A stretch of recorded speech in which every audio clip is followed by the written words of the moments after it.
Trikaripur MLA Sandeep Warrier നിയമസഭയിൽ സംസാരിക്കാൻ എണീക്കുന്ന വേളയിലെല്ലാം 3 BJP MLA-മാർക്കും സഭയിൽ കോളാണ്. പരിഹാസവും വിമർശനവും കൊണ്ട് 3 പേരെയും കണക്കിന് കുളിപ്പിക്കുന്നുണ്ട് സന്ദീപ് വാര്യർ.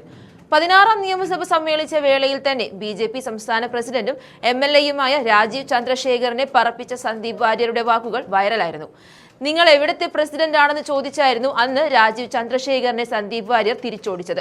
വീണ്ടും സഭ സമ്മേളിച്ച വേളയിൽ സംസാരിക്കാൻ സന്ദീപ് വാര്യർ എണീറ്റപ്പോൾ തന്നെ 3 BJP MLA-മാരും ചെവി പൊത്തിക്കാണും. കാരണം വരാൻ പോകുന്നത് തങ്ങൾക്കിട്ടുള്ള പണിയാണെന്ന് അവർക്ക് ഉത്തമ ബോധ്യമുണ്ട്. അത് തെറ്റിയില്ല. സന്ദീപിൽ നിന്നും ഇക്കുറിയും കണക്കിന് കിട്ടി BJP-ക്കാർക്കും LDF-നും. സാംസ്കാരിക ദേശീയതയുടെ വക്താക്കളെന്ന് സ്വയം അവകാശപ്പെടുന്ന BJP-ക്കാർ ഭഗവാൻ ശ്രീരാമന്റെ പേര് പറഞ്ഞുകൊണ്ട് നിർമ്മിച്ച അയോധ്യയിലെ ശ്രീരാമക്ഷേത്രത്തിൽ ഭക്തർ സമർപ്പിച്ച നാണയത്തുട്ടുകൾ വരെ അടിച്ചുമാറ്റുന്ന നിലയിലേക്കാണ് അധപ്പതിച്ചിരിക്കുന്നതെന്ന് സന്ദീപ് ചൂണ്ടിക്കാട്ടി. കോടാനുകോടി രൂപയാണ് ഭക്തർ അയോധ്യയിലെ ക്ഷേത്രത്തിലേക്ക് സംഭാവനയായി നൽകിയത്. എന്നാൽ ആ പണമൊന്നും ഇപ്പോൾ കാണാനില്ലെന്നും അതെല്ലാം BJP-യുടെയും വിശ്വ ഹിന്ദു പരിഷത്തിന്റെയും നേതാക്കന്മാർ അവിടുന്ന് മോഷ്ടിച്ചെടുത്തു എന്ന വാർത്തകളാണ് പുറത്തു വരുന്നതെന്നും സന്ദീപ് വാര്യർ സഭയിൽ BJP-ക്കാരെ ഉന്നം വെച്ച് പറഞ്ഞു. വിശ്വാസം എന്നത് BJP-ക്ക് കേവലം ഒരു രാഷ്ട്രീയ ആയുധം മാത്രമാണ്. ശബരിമലയിൽ സ്വർണ്ണക്കൊള്ള നടത്തിയ ഇടതുപക്ഷവും അയോധ്യയിലെ ശ്രീരാമക്ഷേത്രത്തിൽ നിന്നും പണം മോഷ്ടിച്ച BJP-യും തമ്മിൽ എന്ത് വ്യത്യാസമാണുള്ളത്? പ്രശസ്ത സംവിധായകൻ പത്മരാജന്റെ സീസൺ എന്ന പഴയൊരു സിനിമയിലെ കഥാപാത്രത്തെ ഉപമിച്ചായിരുന്നു BJP നേതാക്കളുടെ ഈ കൊള്ളയെ സന്ദീപ് വാര്യർ പരിഹസിച്ചത്. സിനിമയിൽ ഒടുവിൽ ഉണ്ണികൃഷ്ണൻ അവതരിപ്പിച്ച തിരുമേനി എന്ന വിഗ്രഹമോഷ്ടാവിനോട് മയക്കുമരുന്ന് കച്ചവടം പോലെ തന്നെ മോശമല്ലേ വിഗ്രഹമോഷണവും എന്ന് മോഹൻലാലിന്റെ കഥാപാത്രം ചോദിക്കുന്നുണ്ട്. അതിന് ഭഗവാന്റെ വിഗ്രഹമല്ലേ അത് മോഷ്ടിച്ചു എന്നൊക്കെ പറയാൻ പാടുണ്ടോ? അതൊരു കുറ്റമാണോ എന്നാണ് തിരുമേനി തിരിച്ചു ചോദിക്കുന്നത്. ഇതേ നിലപാടാണ് ഇപ്പോൾ അയോധ്യയുടെ കാര്യത്തിൽ BJP-ക്കാർക്കും ഉള്ളതെന്നും സന്ദീപ് പറയുന്നുണ്ട്. തിരിച്ചൊരക്ഷരം ഉരിയാടാതെ തന്നെ BJP-ക്കാർ സന്ദീപ് വധത്തിന് നിന്നുകൊടുക്കുകയാണ് ഉണ്ടായത്. ആ വീഡിയോ ചേർക്കുന്നുണ്ട്, കണ്ടു നോക്കാം. ബഹുമാനപ്പെട്ട മാഡം ഡെപ്യൂട്ടി സ്പീക്കർ, ഈ 2026-27 സാമ്പത്തിക വർഷത്തെ പുതുക്കിയ ബജറ്റിലെ ധനാഭ്യർത്ഥനകളെ ഞാൻ പൂർണ്ണമായും പിന്തുണയ്ക്കുകയാണ്. ഈ പുതുക്കിയ ബജറ്റിൽ സംസ്ഥാനത്തെ നികുതി വരുമാനം വർദ്ധിപ്പിക്കാൻ വേണ്ടി എടുത്തിട്ടുള്ള തീരുമാനങ്ങൾ, പ്രത്യേകിച്ച് നികുതി ഘടനയിൽ വർധനവ് വരുത്താതെ നികുതി വരുമാനം വർദ്ധിപ്പിക്കാൻ വേണ്ടി നികുതി കളക്ഷൻ കാര്യക്ഷമമാക്കാൻ വേണ്ടി എടുത്തിട്ടുള്ള തീരുമാനത്തെ പൂർണ്ണമായിട്ടും ഞാൻ അഭിനന്ദിക്കുകയാണ്. നമ്മുടെ നികുതി ചോർച്ച തടയാൻ വേണ്ടി സംസ്ഥാന സർക്കാർ സ്വീകരിക്കുന്ന നിലപാടുകളെ പൂർണ്ണമായും പിന്തുണയ്ക്കുകയാണ്. ഒരു സംസ്ഥാനത്തിന്റെ ക്രമസമാധാന നില വളരെ പ്രധാനപ്പെട്ടതാണ്. സംസ്ഥാനത്തിന്റെ ക്രമസമാധാന നില സംരക്ഷിക്കാൻ വേണ്ടി ആഭ്യന്തര വകുപ്പിന് ഈ ബജറ്റിൽ നൽകിയിട്ടുള്ള പ്രാധാന്യം തീർച്ചയായിട്ടും അഭിനന്ദനം അർഹിക്കുന്നതാണ്. സംസ്ഥാനത്തെ ആഭ്യന്തര വകുപ്പിനെ കുറിച്ച് പറയുമ്പോൾ ഇപ്പോൾ പ്രഖ്യാപിച്ചിട്ടുള്ള ഓപ്പറേഷൻ തൂഫാൻ നമ്മുടെ നാട്ടിലെ മയക്കുമരുന്ന് വ്യാപനത്തെ തടയാൻ വേണ്ടി വലിയ പ്രവർത്തനം നടത്തിക്കൊണ്ടിരിക്കുകയാണ്.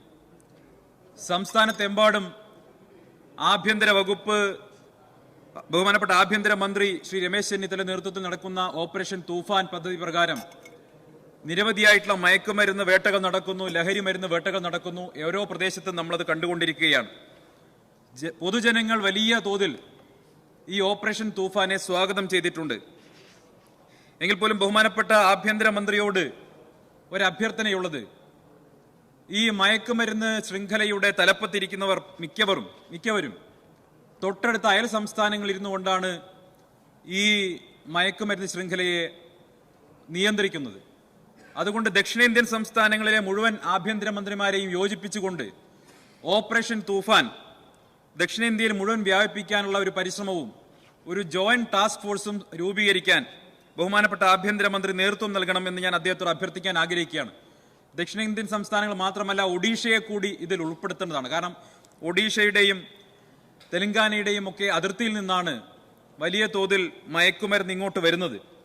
അതുകൊണ്ട് ഈ മയക്കുമരുന്നിന്റെ വ്യാപനം തടയാൻ കേരളത്തിന് പുറത്തുള്ള മഹാനഗരങ്ങളായിട്ടുള്ള ബംഗളൂരുവും ചെന്നൈയും മാത്രമല്ല, ഒഡീഷയുടെ ഗ്രാമപ്രദേശങ്ങളിലും ആന്ധ്രയുടെയും തെലങ്കാനയിലെയും ഗ്രാമപ്രദേശങ്ങളിലും കൂടി നമ്മുടെ പ്രവർത്തനം എത്തേണ്ടതുണ്ട്.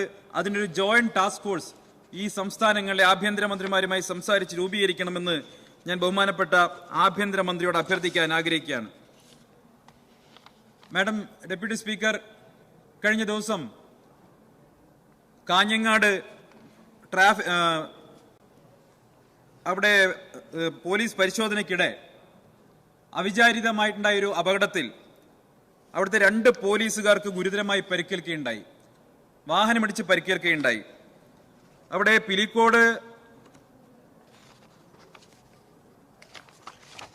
പിലിക്കോട് ഉള്ള ശ്രീ KM സൂരജ്, അതുപോലെ കുന്നുവഴി സ്വദേശി ശ്രീ അലോഷി മാത്യു, ഈ 2 പോലീസുകാരുടെയും കാലുകൾ ആംബ്യൂട്ട് ചെയ്ത് മുറിച്ച് നീക്കേണ്ടി വന്ന അവസ്ഥയിലാണ്.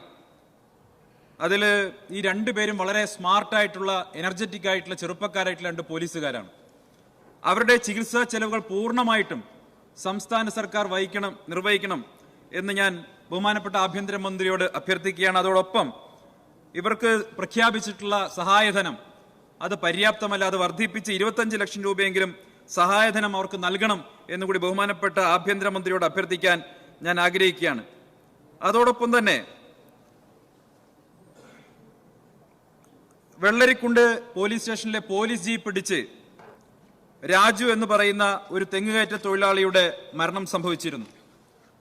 ആ മരണത്തിന് ഉത്തരവാദികളായിട്ടുള്ള ആളുകൾക്കെതിരെ നടപടി സ്വീകരിക്കാൻ അതിന്റെ അന്വേഷണം കാര്യക്ഷമമായി നടത്തണം എന്ന് ബഹുമാനപ്പെട്ട ആഭ്യന്തരമന്ത്രിയോട് ഞാൻ അഭ്യർത്ഥിക്കുകയാണ്. ഒപ്പം ആ അപകടത്തിൽ ജീവൻ നഷ്ടപ്പെട്ട രാജുവിന്റെ കുടുംബത്തിന് 25 ലക്ഷം രൂപയുടെ നഷ്ടപരിഹാരം നൽകാൻ സർക്കാർ തയ്യാറാകണമെന്നുകൂടി ഞാൻ അഭ്യർത്ഥിക്കാൻ ആഗ്രഹിക്കുകയാണ്. ഈ ധനാഭ്യർത്ഥന സംബന്ധിച്ച് മറ്റ് വകുപ്പുകളുമായി ബന്ധപ്പെട്ട് പറയുമ്പോൾ സാംസ്കാരിക വകുപ്പിന് നമ്മുടെ സർക്കാർ നൽകുന്ന പ്രാധാന്യം തീർച്ചയായിട്ടും അഭിനന്ദനാർഹമാണ്. ഡെപ്യൂട്ടി സ്പീക്കർ, സാംസ്കാരിക വകുപ്പിലെ നിരവധിയായിട്ടുള്ള പദ്ധതികൾ ഇപ്പോൾ പ്രഖ്യാപിക്കപ്പെട്ട് കഴിഞ്ഞു. അന്തരിച്ച നിരവധി കലാകാരന്മാരുടെ പേരിൽ പ്രത്യേകിച്ച് അന്തരിച്ച സലീംകുമാർ, വിഖ്യാത നടൻ സലീംകുമാറിന് സ്മാരകം നിർമ്മിക്കുന്നു. അതോടൊപ്പം തൃശ്ശൂരിൽ മറ്റൊരു സാംസ്കാരിക സ്മാരകങ്ങളൊക്കെ വരുന്നുണ്ട്. തീർച്ചയായിട്ടും അതെല്ലാം അഭിനന്ദനാർഹമാണ്. സാംസ്കാരിക ദേശീയതയുടെ വക്താക്കളായിട്ടുള്ള ആളുകൾ ഈ സഭയിലുമുണ്ട് സർ. ആ സാംസ്കാരിക ദേശീയത വക്താക്കളായിട്ടുള്ള BJP-ക്കാർ ഇപ്പോൾ രാജ്യത്ത് ചെയ്തുകൊണ്ടിരിക്കുന്ന എന്താണ്? ഭഗവാൻ ശ്രീരാമന്റെ പേര് പറഞ്ഞുകൊണ്ട് നിർമ്മിച്ച ശ്രീരാമക്ഷേത്രത്തിൽ ഭക്തർ നിക്ഷേപിച്ച നാണയത്തുട്ടുകൾ വരെ അടിച്ചു മാറ്റുന്ന നിലയിലേക്ക് ഈ രാജ്യത്ത് BJP പോയിരിക്കുന്നു എന്നുള്ളത് നമ്മൾ കാണുന്നു. അയോധ്യയിലെ ക്ഷേത്രത്തിലേക്ക് കോടാനുകോടി രൂപ സംഭാവന ചെയ്ത് ആ പണമൊന്നും ഇപ്പൊ കാണാനില്ല. അതെല്ലാം BJP-യുടെയും വിശ്വ ഹിന്ദു പരിഷത്തിന്റെയും നേതാക്കന്മാർ അവിടുന്ന് മോഷ്ടിച്ചെടുത്തു എന്ന വാർത്തയാണ് പുറത്തു വരുന്നത്. ഞാൻ നേരത്തെയും ഈ സഭയിൽ പറഞ്ഞിട്ടതാണ്, വിശ്വാസം എന്നുള്ളത് BJP-ക്ക് കേവലമായിട്ടുള്ള പൊളിറ്റിക്കൽ ടൂൾ മാത്രമാണ്. ശബരിമലയിൽ സ്വർണ്ണക്കൊള്ള നടത്തിയ ഇടതുപക്ഷവും അയോധ്യയിലെ ശ്രീരാമക്ഷേത്രത്തിൽ നിന്ന് പണം മോഷ്ടിച്ച BJP-യും തമ്മിൽ എന്ത് മാറ്റമാണുള്ളത് എന്ന് ചോദിക്കാൻ ഞാൻ ആഗ്രഹിക്കുകയാണ്. വാസ്തവത്തിൽ പത്മരാജന്റെ പഴയൊരു സിനിമയുണ്ട് മാഡം, സീസൺ എന്നാണ് ആ സിനിമയുടെ പേര്. ആ സിനിമയിൽ ഒടൂർ ഉണ്ണികൃഷ്ണൻ ഒരു മോഷ്ടാവാണ്. ജയിലിനകത്ത് വെച്ച് മോഹൻലാലിന്റെ കഥാപാത്രം, മോഷ്ടാവായിട്ടുള്ള ഒടൂർ ഉണ്ണികൃഷ്ണന്റെ കഥാപാത്രം തിരുമേനിയോട് ചോദിക്കുന്നുണ്ട് എന്ത് കുറ്റത്തിനാണ് ജയിൽ വന്നത്. അപ്പൊ പറയുന്നുണ്ട് വിഗ്രഹമോഷണത്തിനാണ്. പക്ഷേ ഈ മോഷ്ടാവായിട്ടുള്ള ഒടൂർ ഉണ്ണികൃഷ്ണന്റെ തിരുമേനി എന്ന കഥാപാത്രം മയക്കുമരുന്ന് കച്ചവടക്കാരെ നിശിതമായി വിമർശിക്കുമ്പോൾ മോഹൻലാലിന്റെ കഥാപാത്രം ചോദിക്കുന്നുണ്ട് മയക്കുമരുന്ന് കച്ചവടം പോലെ തന്നെ മോശമല്ലേ വിഗ്രഹമോഷണവും? അപ്പൊ തിരുമേനി പറയാണ് ഭഗവാന്റെ വിഗ്രഹമല്ലേ, അത് മോഷ്ടിച്ചു എന്നൊക്കെ പറയാൻ പാടുണ്ടോ, അതൊരു കുറ്റമാണോ എന്ന് ചോദിക്കുക. അതുപോലെയാ BJP-ക്കാർ ചോദിക്കുന്നത് ഭഗവാന്റെ പണല്ലേ, ഞങ്ങൾ മോഷ്ടിച്ച അതൊരു തെറ്റാണോ എന്നാണ് ഇപ്പൊ അയോധ്യയുടെ കാര്യത്തിൽ BJP-ക്കാർ ചോദിക്കുന്നത്. ഇതിന് മറുപടി പറയാൻ ദേശീയ പാർട്ടിയുടെ 3 അംഗങ്ങളും ഇവിടെ ഇല്ല എന്നുള്ളത് ദൗർഭാഗ്യകരമായിട്ടുള്ള കാര്യമാണ്. വാസ്തവത്തിൽ അവരെ തെരഞ്ഞെടുത്തയച്ച ആളുകളോട് അവർ ചെയ്യുന്ന അനീതിയാണ്. അവർ കോർഡിനേറ്റ് ചെയ്യാത്തത് കൊണ്ടായിരിക്കും ഒരാൾ പോലും ഇപ്പൊ സഭയിൽ ഇല്ലാത്തത്. മാഡം, അതുപോലെ തന്നെയാണ് പൊതുജനാരോഗ്യവുമായി ബന്ധപ്പെട്ട് വലിയ തോതിലുള്ള പ്രഖ്യാപനങ്ങൾ ഈ ബജറ്റിലുണ്ട്. അതിനെല്ലാം സ്വാഗതം ചെയ്യാൻ ഞാൻ ആഗ്രഹിക്കുകയാണ്. നമ്മുടെ സംസ്ഥാനത്ത് കഴിഞ്ഞ കാലങ്ങളിൽ ഏറ്റവും വിമർശനം നേരിട്ട വകുപ്പായിരുന്നു ആരോഗ്യ വകുപ്പ് എന്ന് നമുക്ക് എല്ലാവർക്കും അറിയാം. ഞാൻ അതിന്റെ വിശദാംശങ്ങളിലേക്കൊന്നും കടക്കാൻ ആഗ്രഹിക്കുന്നില്ല. പക്ഷേ പൊതുജനാരോഗ്യവുമായി ബന്ധപ്പെട്ട് പറയുന്ന സമയത്ത് ഈ തെരഞ്ഞെടുപ്പിന് ശേഷം റിസൾട്ട് വരുന്നതിന് തൊട്ട് മുൻപായിട്ട് എന്റെ നിയോജക മണ്ഡലമായിട്ടുള്ള തൃക്കരിപ്പൂരിലെ വെസ്റ്റൽ ഏരിയയിൽ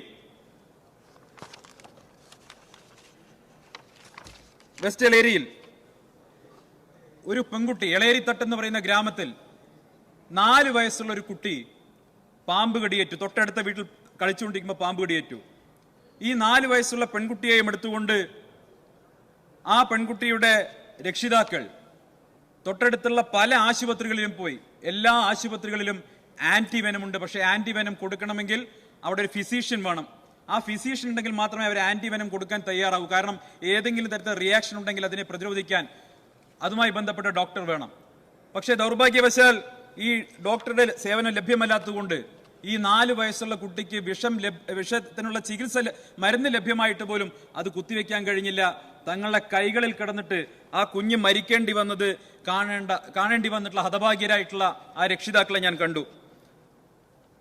വലിയ ദൗർഭാഗ്യകരമായിട്ടുള്ള സംഭവമാണ്.